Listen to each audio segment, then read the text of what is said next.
അങ്ങനെ മഞ്ഞുമൽ ബോയ്സ് കണ്ടു. ഗുണാക്കേവും ടൂറും കൂട്ടുകാരും അപകടവും രക്ഷപ്പെടുത്തലും നമുക്കറിയാവുന്ന കഥയാണെങ്കിലും ഈ സിനിമ നമ്മളെ ഞെട്ടിക്കും, അത്ഭുതപ്പെടുത്തും, ആവേശം കൊള്ളിക്കും. ഈ സിനിമ തിയേറ്ററിൽ തന്നെയാണ് കാണേണ്ടത്.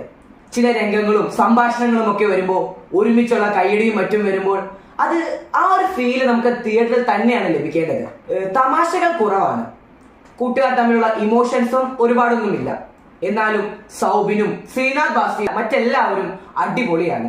ചന്തു സലീം കുമാറിനെയാണ് എനിക്ക് ഏറ്റവും ഇഷ്ടം. ഇനിയും നമ്മൾ ടൂറിനൊക്കെ പോകും. എന്നാൽ എവിടെയെങ്കിലും പോകുമ്പോൾ ഒരു ബോർഡിൽ ഇവിടെ കയറാൻ പാടില്ല, ഇവിടെ ഇറങ്ങാൻ പാടില്ല എന്ന് കണ്ടാൽ അത് നമ്മൾ അനുസരിക്കണം. അല്ലാതെ ഫോട്ടോയ്ക്ക് പോസ്റ്റ് ചെയ്യുകയും ഷൈൻ ചെയ്യാനൊക്കെ ശ്രമിച്ചാൽ എല്ലായിടത്തും കുട്ടേട്ടനും കൂട്ടുകാരും രക്ഷിക്കണമെന്നില്ല.